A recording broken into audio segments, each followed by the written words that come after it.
போஸ் வெங்கட் வந்து நிற்கிற இடம்லாம் ரொம்ப சூப்பராக இருக்கும். அது பார்க்கும்போது அந்த காலத்தில் எப்படிலாம் வந்து அடிமைப்படுத்தியிருக்காங்க, என்னெல்லாம் பண்ணியிருக்காங்கன்னும் போது நமக்கே வந்து எரியும். ஸோ அந்தளவுக்கு வந்து போஸ் வெங்கட்டோட கேரக்டர் அவ்வளோ ரக்டாக இருக்கும்.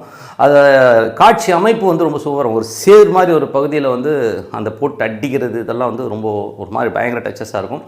அதுக்கப்புறம் அந்த கேரக்டரை வந்து இந்த மாதிரி அடிக்கிறாங்கன்னும் போது விஜய் சேதுபதி கேரக்டர் வந்து போலீஸை கூப்பிட்டு வந்து ஸோ அதை வந்து கிளியர் பண்ணுறதும் சரி, ஒரு வாத்தியாராக இருந்து ஒரு பாடம் நடத்துகிற வாத்தியார் இந்த 2 பேர், அதாவது அந்த கொள்ளை செஞ்ச அந்த கருணாசுடைய பையனையும் அந்த பொண்ணையும் காப்பாற்றணும்னு சொல்லிட்டு அடைக்கலம் வச்சு பத்திரப்படுத்தி வைக்கும்போது அந்த பண்ணையர் அட்டாக் பண்ணும்போது நடக்கிற சம்பவங்கள் அட்டகாசமாக இருக்கும். அது நைட் எஃபெக்டில் அந்த சேத்துல நடக்கிற ஒரு ஃபைட்டு, கருணாஸ் பையன் தான் அதில் ஹீரோவே. விஜய் சேதுபதிலாம் ஃபைட்லாம் கிடையாது, அவரெல்லாம் ஓரமாக வச்சுட்டு அந்த பையன் பண்ணுற ஃபிசிக்கலி அந்த ஃபைட்டுக்கு வரணும் அவ்வளோ அட்டகாசமாக இருக்கும். சும்மா வந்து ஒவ்வொரு ஃப்ரேமும் வந்து அவ்வளோ அழகாக எடுத்திருப்பார்.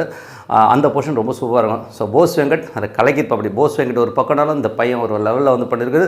எடுத்திருக்க விதமும் பார்த்திங்கன்னா சேர் சகதியில்